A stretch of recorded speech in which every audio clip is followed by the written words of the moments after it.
All right, guys, it's the NFL Week 8 spreads. I got four top plays for you guys. One that already went official. Make sure to follow me on Twitter and Instagram. The link is down below. And a quick side comment. I'm going to try to make this video fast, but quick side comment. I know we've been running ice cold the past 2 weeks. The past 2 weeks have been brutal. Trust me, it doesn't hurt nobody more than me. But we just got to keep taking the right side, keep seeing it through, keep taking the sharp angles. And over time, in the long run, it's going to come around and it's going to benefit us more. In the NBA right now, I'm scorching hot. The NBA plays have been going my way. And that's just how it goes when you take sharp sides. When you take sharp sides, it's going to work out for you more times than not. So there's a few plays this week that I really like. This is a pretty good board this week. Let's get into these games. First, we got Thursday Night Football, the Baltimore Ravens at the Tampa Bay Buccaneers. The Ravens are now +2. This line has been all over the place. There's not a lot to this game. Two teams that are underperforming right now, two teams that aren't doing as well as we would like them to do for their overall record and against the spread. I kind of saw this coming with Tampa Bay. I didn't see this coming at all with Baltimore. But in this spot right here, the lean is Tampa Bay. If I had to choose, the lean would be Tampa Bay to finally figure it out at home. But this is a tough spot. I don't want anything to do with either of these teams at the moment, especially with a funky line like this going against each other. Next up, we got the Denver Broncos at the Jacksonville Jaguars. Really, the game is in London, but the Jaguars are used to playing in London. We see the spread right now. The Jaguars are 2.5 favorites. I would have to lean Jacksonville in this spot because Jacksonville has been playing good football. They just haven't been getting the covers. Things just haven't really been working their way. Luck is due to go their way at some point. Why not in this game, in this environment in London that they're used to playing at? Trevor Lawrence has already been in London before. This is a good spot for Jacksonville. Denver's defense is a real good defense at home. On the road, they can get stops too, but they're not as stout on the road as they are at home. So Denver's defense may give up a couple plays to Jacksonville. And can Denver respond to the points that Jacksonville puts up? I just don't think so. Russell Wilson looks off. The backup doesn't bring much to the table. The coaching staff, the offense that Denver has, it's just really not doing anything. I mean, Denver would be winless and have 0 covers and 0 wins if it wasn't for the defense. Like, their defense at home is getting stops for them and keeping them alive in these games. So, in a spot like this, London games are really weird, but the Jags are used to being in London. I would lean Jags to figure it out here. Jags minus the 2.5. Next up, we got the Chicago Bears at the Dallas Cowboys. The Bears are +9.5. And this is close to being an official play. I like the Cowboys here. Cowboys minus 9.5. We'll see what happens to this line. We'll see if it goes down to 9.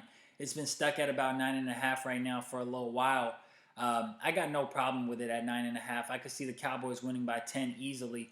I think this game really boils down to the fact that I can't see the Bears scoring more than 14 points. When you look at the Bears' performance on Monday night against the Patriots, a lot of it was because Belichick was just being stubborn on offense and on defense. On offense, he was being stubborn and just stuck on his own ways of, hey, I'm going to play 2 quarterbacks or I'm going to make some magic happen here. And he did the whole Zappy thing and Mac Jones playing when Mac Jones probably wasn't ready. And there's a lot going on with that, right? But also on defense, the Patriots didn't put a spy on Justin Fields. They didn't put a spy on him. They didn't change the coverages up. They just allowed Justin Fields 3rd and 15, just run. 3rd and 11, just run. 3rd and 8, just run. Like, when in doubt, he was just running for the first. It was always available. So the Dallas Cowboys aren't going to play defense like that. The Cowboys at home, this line is all over the Cowboys. Micah Parsons is going to be a great spy on Justin Fields. Micah Parsons, you're not outrunning him. Justin Fields is very athletic, but Micah Parsons is going to keep up with him. And you're going to have Justin Fields in the pocket trying to make throws against that secondary that features playmakers like Diggs. I wouldn't be surprised if Justin Fields had a couple picks in this game. I don't really see how their offense gets rolling. I don't see how Chicago puts up more than like 14 points. Like, that's being generous. I could see like maybe 1 touchdown, 2 field goals, 13 points for Chicago, 14 points maybe for Chicago. Like, I don't think Chicago follows up that Monday night performance on a short week and just keeps balling out. We saw Chicago against the Vikings come out very flat, and they were able to cover on some backdoor stuff when the Vikings were just relaxed. We saw the Bears were unable to cover at New York Giants, and the Giants aren't even known for being that good at home historically. We saw the Bears just get crushed against the Packers on the road. The Bears are not a good road team just because they beat the Patriots. A lot of that was just the Patriots messing up. A lot of that was us betting on the Patriots, expecting the Patriots to do Patriot things, and the Patriots doing the opposite of what we know them for. Just poorly coached game, poorly executed game, doing all the things, a lot of turnovers, doing the things we don't expect from the Patriots. So, not to discredit the Chicago Bears, but I highly doubt that they're going to come back and do it back-to-back weeks in a row.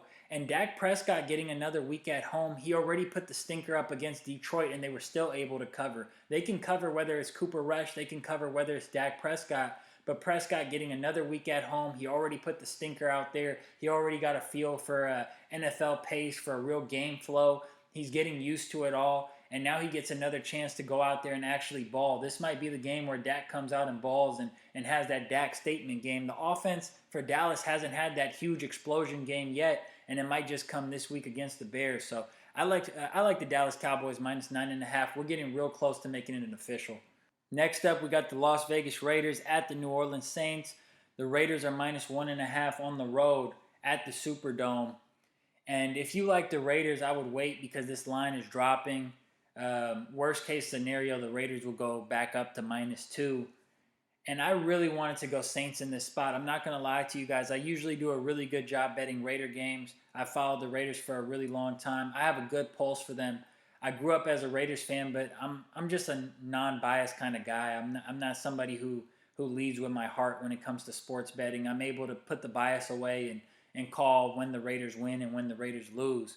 And I really wanted to take the Saints in this spot. The Raiders don't do good in that 10 a.m. time zone spot.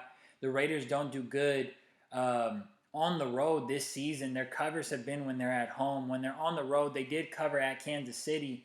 But this is a different spot. When you're talking about New Orleans, what New Orleans can bring on the defensive end when they're right, what New Orleans can do in the running game, and how they could just pound the Raiders and just force it down on the Raiders with Kamara and with the good old line that the Saints have. The problem with the Saints in this spot is that the Saints are just too banged up. They're just way too banged up. I actually like Andy Dalton getting the nod because Andy Dalton keeps himself a little more composed than Jameis Winston does. Jameis Winston will throw it down the field. He'll force plays. He's clearly playing while banged up. Andy Dalton, he did have those 2 pick sixes against the Cardinals, and I know it's hard to ignore that because it was just last week, but besides that, Andy Dalton has been pretty good for the Saints offense, and the problem with the Saints is the defense. Like, truthfully, even if Thomas and like Landry and all these guys, all these wide receivers, whether they play or not, honestly, it doesn't make the biggest difference for me in this Saints-Raiders game. The reason why I can't take the Saints is it looks like Lattimore is out again. With Lattimore out, I just can't take the Saints. If you have Lattimore in there and he's battling with Devontae Adams, and then you got the Saints implementing their run game on the Raiders at home, it's just a very similar spot to the Saints versus Bengals, and the Saints really should have covered that game. It slipped away late. A lot of things went the Bengals' way. They made some amazing plays, like Joe Burrow just getting out of that sack and running for the touchdown. Joe Burrow hitting Jamar Chase breaking that tackle and getting a touchdown. Like, a lot of things went the Bengals' way. The Bengals had to do a lot just to cover that spread. And now we get the Saints in a similar spot as a home dog. I don't think the Raiders are as good as the Bengals. This line is kind of telling me a Saints story in this spot. It feels very trappish. But if Lattimore's out, I just can't take the Saints. And if Lattimore is out, I'm not mad at anybody who takes the Raiders. I'm not mad at you if you take the Raiders. But with Lattimore out, I can't touch this game. If Lattimore was in and if the receivers were in, I actually would probably end up on the Saints, just being honest. Next up, we got the Carolina Panthers at the Atlanta Falcons. The Panthers are plus 3.5. I like the Panthers in this spot, but the line got a little too low for me. If you like the Panthers, you should have got them when they opened up at 6.5. It wasn't up there for that long, so I don't blame you if you didn't get it when it was up there. When it was hanging at 4.5, even when it was hanging at 4, you should have hopped on the Panthers if you liked them at that point. At 3.5, I'm just not going to take it because I'm not getting as much value as I feel like I should for a Panthers team that isn't that good and for a Falcons team that has just been covering every spread. But this is a Panthers spot. The Panthers getting rid of Robbie Anderson, getting rid of C-Mac, getting rid of Baker, getting rid of the coach. They have a new energy going on. The Panthers have a bunch of guys in there right now who want to be there. That's the reason why the Patriots have historically been so good. I know it's Brady and Belichick, and they had Josh McDaniels calling plays, but a big part of it was that Belichick has a bunch of guys in that locker room who want to play. You want to play and you want to be there and you want to buy into the system. And just off of that, he already has an edge on the other team.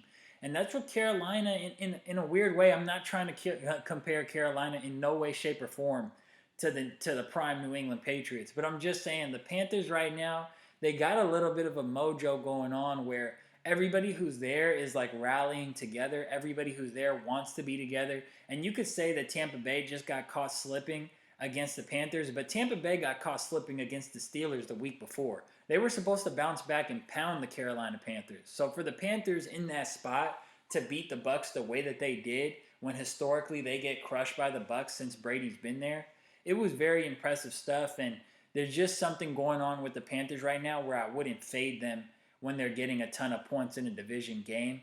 Like I said, 3.5 now, which it's a little too low. Not mad at you if you like the Falcons. They've been a covering machine. But the Falcons coming off the non-cover against the Bengals, getting completely smacked. We don't know how they're going to react to that. Maybe they just start regressing back to the mean. Maybe they just start going on a streak where they're not covering games. Maybe they cover this game, but the next few games after that they don't cover. We don't really know what to expect out of Atlanta right now. But division games are always tough, and I kind of like what's going on with Carolina right now. So if it went back up to 4.5, I would give out a free play lean towards Carolina, but I'm not going to be on this game regardless. Next up, we got the Pittsburgh Steelers at the Philadelphia Eagles. Steelers are plus 10.5. I don't have a lot for this game. I'm not going to go in on it for too long. I would just say the last time the Steelers were in a spot like this against the Bills, getting a ton of points on the road, the Steelers didn't show any fight whatsoever. I think now that Pickett has been around for a little bit more, it could get a little better playing against the Eagles, being in the state of Philadelphia instead of being in a whole totally different environment. Um, there are going to be some Steeler fans at the game because these teams aren't that far away from each other. And yeah, it's tough though. It's tough to take the Steelers. I'm not going to lie. I'm trying to create an angle where there's some type of play for the Steelers, but the Eagles just like the best team in the NFC right now, and it's hard to go against them, especially in the first half. They tend to get on you early and just take care of business, kind of demoralize you from the start of the game. And even if you do come back and backdoor the number or something, you're not going to win. So it's a tough spot. I'm not mad at anybody who says I'm taking Tomlin and the points in a matchup like this. And I'm not mad at anybody who says the Eagles are just way better. They're going to continue to crush them. If I was forced back against the wall, I probably would take the Eagles in this spot. Next game in the first official play of the week, the Miami Dolphins at the Detroit Lions. The Dolphins are -4. We were on this when it was 3.5, and this is a Detroit play. Detroit Lions plus the 3.5. First official play of the week. Like I said, make sure to follow me on Twitter and Instagram. Get at me on the social medias. That's where I put the plays out early before I'm able to get to YouTube, before I'm able to make the videos. You're able to get my plays right away. But in this case, if you didn't get my play right away, it worked out for you because Detroit is +4 now. You're getting even more value. Public's probably coming in hard on Miami. Don't worry about that. Just take the extra half point. Be happy about it. The Detroit Lions +4, it's a really sharp play. The Detroit Lions in their last 9 games as home dogs, they're 7-2 ATS. They cover when they're at home getting points. When they're at home, the reason why they cover is because they put up points when they're at home. Jared Goff, we've seen him have struggles this season. I'm not trying to sell you guys on Jared Goff. Jared Goff, we've also seen have big-time problems with the Los Angeles Rams. But this is the guy who took the Rams to the Super Bowl at one point in time. And it's because when he has everything set, he's a good quarterback. I was talking with my cousin earlier today. I was telling him, I'd probably take Jared Goff over a Jameis Winston. I'd probably take Jared Goff over a Jimmy Garoppolo, Jared Goff over a Daniel Jones. I'd take Jared Goff over these kind of mediocre, middle-of-the-pack type of QBs. I'd take Jared Goff over these guys because when everything is set up nice for Jared Goff, he's going to make the plays. Like, you do need everything set up well for him, but if it is, he's going to make the plays, and that's what this game is. The Detroit Lions are at home. Dan Campbell's job is pretty much on the line. It's a peak motivation game. The offensive line is healthy. Amon-Ra is coming back, the wide receiver. Swift is back, the running back. So the weapons are there. They're getting healthier. They got a great old line and weapons for him to go to. And you're getting him at home in a dome in a comfortable environment for him against a Miami defense that really hasn't traveled that well on the road. That Miami defense has been better at home. They don't travel as well on the road. Even when they beat the Ravens, they were giving up a ton of points to the Ravens on the road. And Tua Tagovailoa coming off the injury, the big hit, he didn't look too great against the Steelers. He just didn't look too great against the Steelers. He threw a lot of balls that should have been intercepted. At least 4 balls that should have been picked off, honestly. And if you say, hey, well, you get lucky on a couple of those throws, he should have had at least 2 interceptions right there. Like he was being a little reckless with the ball. The Steelers were on him. So in this spot, Miami coming into Detroit, I just don't know how motivated Miami is going to be to just come out and smack Detroit. This is a Detroit spot. Everything's lining up well for them. They function really well in this environment. The Dolphins aren't really a road team like that. They're 0-1 as a favorite this season on the road. Now that game was with Tua out. It was against the Jets at New York, but still, you guys get my point. This unit has not been all that on the road or as a favorite on the road. So you got to take Detroit in this spot. Detroit is a home dog. When you see Detroit getting points in Detroit, you got to take it. Last time Detroit was in a spot like this, it was against the Eagles when they were getting points against the Eagles week 1. And I told you guys heavy lean to Detroit, and what happened? Detroit covered that game. So Detroit's going to score. That's why you see the total is so high. It's going to be a little bit of a back and forth. I like the Lions to win, and even if the Lions don't win, worst case scenario, they lose by a field goal if things just if things go horribly wrong, and if the Lions do Lions things, the Dolphins will win by a field goal. So give me the Detroit Lions in this spot. Official play plus the 3.5. Next up, we got the Arizona Cardinals at the Minnesota Vikings. The Cardinals are plus 3.5. This is another game I really like a lot. We're probably going to end up getting there real soon. Cardinals plus the 3.5. I love it. This is a game that you just got to look at the environment more than you look at the actual line. The Arizona Cardinals on the road are a lot better than they are at home. The Arizona Cardinals, when they're road dogs, function really well. And the Arizona Cardinals, when DeAndre Hopkins is there, is just a totally different team. Whatever you saw from the Cardinals earlier in the season when they didn't have DeAndre Hopkins, just throw that out the window. When DeAndre Hopkins is there, it's a totally different squad. Say what you want about Kyler Murray not being the greatest leader. Say what you want about DeAndre Hopkins and the suspension for the PEDs and whatnot. But these two guys, just from a talent perspective, when you get them on the field, this is one of the best duos in the NFL. This is one of the best combinations you're going to get in the NFL. Kyler Murray and what he can do at quarterback, and DeAndre Hopkins. We should just call him Hands. DeAndre Hands Hopkins at wide receiver. It's as good as you're going to get in the National Football League. And they just make a ton of plays when in doubt, when behind. Hail Mary against Buffalo Bills. They're going to make the plays when they need to. They trust each other. They just have a great synergy, a great connection amongst the two of them. And for what it's worth, when Kyler Murray is going back and forth with Kingsbury on Thursday Night Football, and we're all seeing just Kyler Murray going off on him, DeAndre Hopkins was the guy who was standing right there trying to cool it down. DeAndre Hopkins was the guy talking to Kyler Murray after that. DeAndre Hopkins is the guy who can kind of be the mediator and be the guy who they need on the sidelines when all that stuff is going on. You want DeAndre Hopkins next to Kyler Murray almost to like kind of coach him up and remind him to, to stay high mentally and to just stay in the game and just keep poised. Poised is the right word. And it's just a great thing that the Cardinals have going on right now. They are a bye team. They are a team that's ascending upwards. And with the Minnesota Vikings, yeah, the Vikings have been good this year, but the one time they played somebody legit, when they played the Eagles, they didn't cover that game. They got absolutely pounded. They got absolutely crushed when they played the Eagles. So the Vikings, I think, are a little better than their record indicates. The Vikings are due for a non-cover. They're due for a loss at home. And the Vikings coming off a bye historically have not been that good. And Kirk Cousins coming off a bye historically has not been that good. I don't think the bye came at the right time. This team was getting some wins together. They were looking good. They have a great record. They could have kept it going. They didn't need the bye. They didn't have major injuries where they needed an extra week to get healthy. This team, if they could have chose, I promise you, they would have pushed the bye later down the line. But now they got the bye week, and it might just throw them off a little bit. And this team, in this game, when you look at this matchup with this total 49, it's going to get up there. This has the makings of a game that's either going to be a complete shootout or a game that just has like some big-time offensive plays. And I think if it's close late in the game, we want the free points and we want Kyler Murray over Kirk Cousins. So give me the Arizona Cardinals in this spot plus the 3.5. We'll be going official with it real soon. Right now, we're official with the Detroit Lions, and with the Arizona Cardinals and with the Dallas Cowboys, we'll be getting there shortly. Next game, we got the New England Patriots at the New York Jets. The Patriots are minus 2.5 on the road. And this is a game I've been going back and forth on all week. And truthfully, I was leaning Patriots for most of the week, but as of today, my lean is the Jets.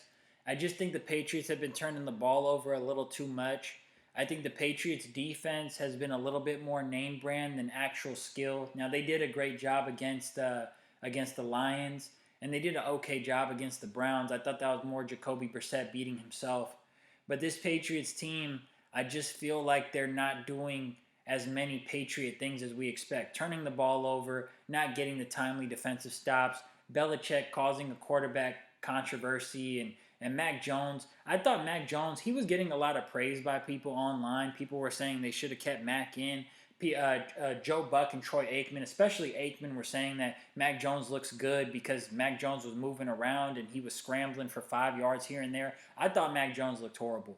And the reason why I'm saying that is not because of his throws or not because how he was moving, but the reason I think Mac Jones looked horrible was because it felt like to me he wasn't looking downfield enough. He was worried too much about his ankle, and that's understandable, of course, coming back from the injury, but he was worried too much about his ankle and he was looking around in the pocket too much. It didn't feel like he was actually looking downfield trying to make plays. It looked like he was just trying to survive.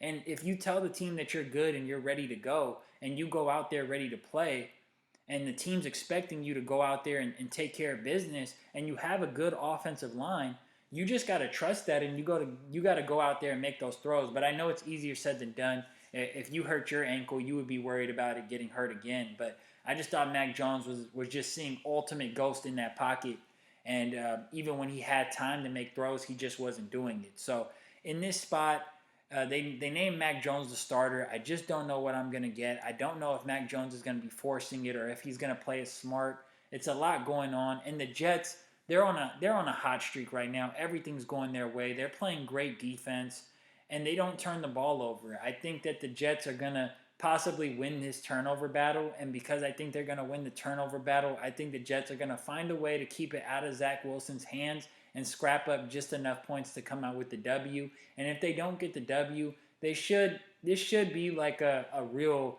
coin flip down to the wire defensive type of game where even if the Patriots come out with a win, you kind of want to take the free points in this spot. So it's a little bit of a public play. I'm pretty sure the public's on the Jets, but hey, I'd lean Jets in this spot plus the 2.5. Next up, we got the Tennessee Titans at the Houston Texans. The Titans currently are minus 2.5. I don't got much on this game. I'm not going to go into it for too long. But hey, Ryan Tannehill is out. If Willis is the quarterback, I'd lean under. Even if Tannehill was the quarterback and it goes up a couple points on the total, I'd still lean under. But heavy lean to the under with Willis in at quarterback. The Texans are a real tough team. They just got a lot of heart. They play very hard, very competitive. And I think they're going to make it tough for the Titans. They're going to load the box up. They're not going to let Willis just scramble around. They're not going to let Derrick Henry just run it down on them. They're going to stack up that box and make it real tough for Vrabel and the boys. And on the other side, the Houston Texans, yeah, Davis Mills. I'm higher on Davis Mills than most. But the Houston Texans, they're not a team that's going to put up a ton of points. So nothing really on the spread. I can't really say anything about this game because it's a division matchup with a quarterback who I really haven't seen. But on the total, I would heavy lean to the under. Might not end up going on it officially, but heavy lean to the under. Might unofficially have a little bit of money on it. I haven't decided yet. Next game, we got the New York Giants at the Seattle Seahawks. The Giants are +3. This is another game I'm not going to speak on for very long. I checked, and it says it's going to rain in Seattle on Sunday. It's going to be heavy rain, so that'll be interesting. That's going to be a game I keep my eye on. Two NFC teams that are exceeding everybody's expectations right now. And the play would be Seattle, just looking at it like numerically and looking at the spot and how everything lines up. The sharp side is probably Seattle. Like, it's not even probably. The sharp side is Seattle. The sharps are going to end up on Seattle. The public is going to end up riding the train with the Giants and just, riding the wave and just rocking out with them. And I honestly can't blame the Giants because I honestly can't blame the public for riding with the Giants because the Giants just find ways to win. Like, they just find ways to win. The Seahawks aren't world beaters. You're getting 3 free points. I'm not mad at anybody who takes the Giants in this spot, but because everything kind of points towards Seattle in this spot for me at home, and because I feel like the Giants have been running on a little bit too much luck lately, I would lean Seattle, and I'm not mad at anybody who leans Giants. So this is a game I strictly just watch, and I'm going to study this game and see who comes out on top, how the game played out. I'll probably end up having this game on one of my screens, just keeping tabs on it. Moving on, we got the Washington Commanders at the Indianapolis Colts. The Commanders are +3. These are both teams that I want to buy on. I want to buy on the Colts, benching Matt Ryan, having a little bit of energy going on, coming off of a win against the Jaguars. Frank Wright actually doing something, not just sitting there and just letting Matt Ryan just destroy the team. I mean, Matt Ryan was really tanking them. So I haven't seen how this quarterback plays, how the backup plays. But I'm sure that they're just going to run the ball a lot more, try to work Jonathan Taylor into the mix. And anything is better than what Matt Ryan was doing because Matt Ryan was a turnover machine. And it's one thing to not make plays, but it's another thing to turn the ball over because now it's not even a question of are you helping your team. Now you're literally hurting your team. So Colts in this spot, they're kind of a team I want to buy. But Washington in this spot, they're starting to get those ATSWs. They rally around Heineke. Heineke is a guy who they all love in the locker room. Wentz wasn't doing them any favors out there. And Taylor Heineke, it's tough to back Taylor Heineke. We were leaning with the Washington Commanders to cover last week, but it's hard to back Taylor Heineke back-to-back weeks just because he's a wild card. Like, he threw that pick 6 against Green Bay, and he's very liable on the road. Like, he was at home last week through a pick 6. Like, on the road at Colts, like, he's very liable to just do some horrible things. Like, and just saying that right now, I went from having no call on this game, no read on this game. Now I'm, like, talking myself into the Colts are going to cover because I could just see Heineke on the road just doing something that really just takes Washington out of it. But a backup quarterback as a favorite, I'm just not interested in doing that as well. So no play on this game. Next up, we got the San Francisco 49ers at the Los Angeles Rams. The Niners are -1. I know everybody's going to take the Niners in this spot. The Niners had just been whooping the Rams for so long now. Like, the Jimmy G era with San Francisco, they just always beat the Rams. Even when Jimmy G got hurt that one season, they were beating the Rams. The San Francisco 49ers own the Rams. Not mad at anybody who takes them. For me, I just can't get there. Last time I told you guys when these two teams played in San Francisco, I told you guys I was leaning Rams when I put the video out. By the time Monday night came around, I actually ended up on the 49ers unofficially. I don't take credit for the unofficial plays in my record, but I did get there unofficially with the Niners. In this spot, though, I do like, getting the video out early. As of right now, my lean is the Rams again. Like, the line is all over the Rams. The Rams are coming off of a bye week. The Rams are, at some point, they're going to break this streak.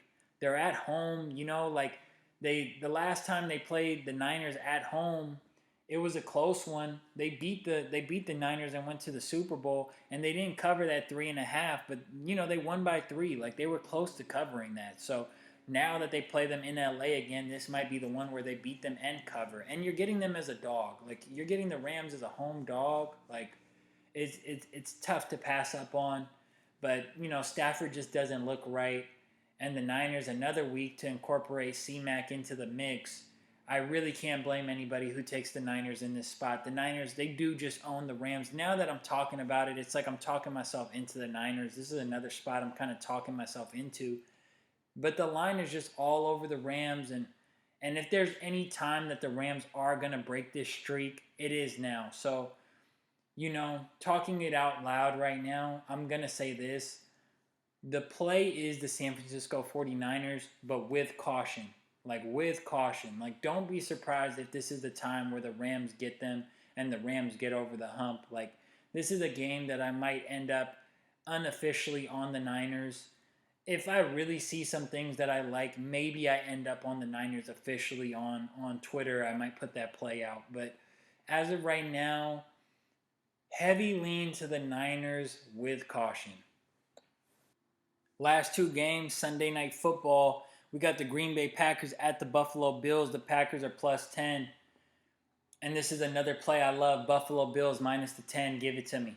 Buffalo Bills minus the 10. If it goes down 9.5, take it. Be happy. If it goes back up to 10.5, you can take that too. Buffalo Bills are going to win this game. Buffalo Bills are going to smack the Green Bay Packers.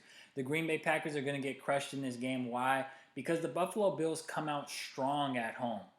Any bad performance or mediocre performance by the Bills, performance where you were like, the Bills are kind of shaky, it happens on the road. When the Buffalo Bills are at home, they come out and they dominate. When Josh Allen gets a double-digit spread, he goes out there and he balls out. He covers those big spreads. When Josh Allen gets a double-digit spread, when the spread is 10 or more, Josh Allen's dominating those. I think he's like 6-1 ATS for his career in those type of situations. When I told you guys that they were going to cover against the Steelers, a lot of people were like talking about, oh, the Steelers are going to cover. Mike Tomlin getting way too many points, disrespectful. Dude, they blew the Steelers out. They blew the doors off on the Steelers. I mean, like, they completely crushed them. This is a similar spot. I know Green Bay is better than the Steelers are, but Green Bay doesn't have as many fighters as the Steelers. Like, the Steelers have fighters. The Steelers have a coach who's a fighter. Matt LaFleur, Aaron Rodgers, these rookie receivers, the defense. Their defense has just been the most disappointing unit in the NFL this year. It's like their defense just disappeared. Like they were supposed to be the best unit in the league, and they just like completely fell off. Them and the Saints actually, but yeah, the Packers, like, their defense was supposed to be really good this year, and they're not stopping anybody, especially in the clutch. They're not getting stops, and this defense, they're just not getting any stops. And it's funny, like, sometimes I watch Colin Cowherd and he calls Aaron Rodgers a bailer. He's like, when the going gets tough, Aaron Rodgers isn't a baller, he's a bailer. And man, you know, Cowherd says a lot of crazy things. I disagree with a lot of his takes. I think he be on one, and he doesn't make his own takes. He has writers, but that right there I really liked, because Aaron Rodgers is a bailer. Like, if we're gonna know if we're gonna cover this game or not in the first quarter. Like, when Aaron Rodgers throws that ball to Dobbs, or when he makes a little play or rolls out the pocket and does something extraordinary, because that's what Aaron Rodgers does. And if the receiver drops it, or if he catches it, or if the throw is a little off, or if Aaron thought they were supposed to go here but they went there, if the play doesn't work out in the first quarter, you guys know what I'm talking about. The Packers will lose this game by a lot if that happens. Like, if Aaron Rodgers throws Dobbs a throw on the money and Dobbs just drops it, game over. Game over. If that happens in the first quarter, game over. If the Bills get the ball first, it's pretty much game over, because the Bills are probably going to go down there, score a touchdown, go no huddle, pick up the pace, score a touchdown, get a 7-0 lead, and then Rodgers is going to be trailing. Rodgers is going to be throwing it to these guys he doesn't trust. They're not going to make the plays. Then Rodgers is going to get upset. He's going to quit. There's going to be a lot of finger pointing. It just has all the makings of the Bills just stomping them. Like, the Bills at home, Josh Allen got crushed against Green Bay his rookie season in Lambeau. He's going to want to get his revenge on the Packers. Aaron Rodgers seems like he's completely out of it. Seems like he just does not like this team whatsoever. Calling out the coach on the McAfee show. And Matt LaFleur seemed like an overrated coach. You guys, like, I thought Matt LaFleur the past couple seasons was good. In the beginning of the year, I was like, hey, guys, the Packers are going to cover against the Bucs. I said, hey, the Packers, even though the Vikings are like the new hot team or whatever, the Packers will still probably end up winning that division, just because Rodgers and LaFleur know how to get it done. But they don't. Like, it was clear as day now. Now, looking back with hindsight, the Packers were good because Davante Adams and Aaron Rodgers were just unstoppable. And because the defense was playing, it was playing good. You know? And now we got a defense that's just not stepping up, and we got a quarterback that just doesn't trust none of his guys. It has all the makings for a blowout. I love the Bills in this spot. Give me the Bills minus the 10. I'm going to go official with that shortly. And last game of the week, we got the Cincinnati Bengals at the Cleveland Browns. The Bengals are laying 3 on the road. And initially, I did kind of lean Bengals when I was looking at this game. But now Jamar Chase is going to be out for an extended period of time. I just got the notification about that. And the Cleveland Browns, it's like, if there's any time to get a win, if there's any time to step up, have some respect for yourself, actually go out there and cover a game, it is now. The Cleveland Browns have fared against the Bengals very well. The Browns have Joe Burrow's number. They've been getting Joe Burrow since he's been with the Bengals. So it's tough. It's a pros Joe's game.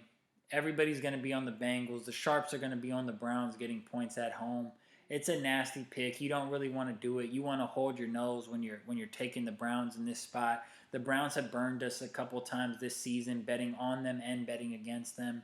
It's not something I'm super excited about. And it does feel like the Bengals are starting to catch a rhythm, so I don't really want to fade Joe Burrow at this point in time, especially coming off the game that he just had. But the smart thing to do here would be taking the Browns, especially with Ja'Marr Chase out. So the lean is the Cleveland Browns plus the 3. We'll see, though. I'm going to put out the plays shortly for Sunday.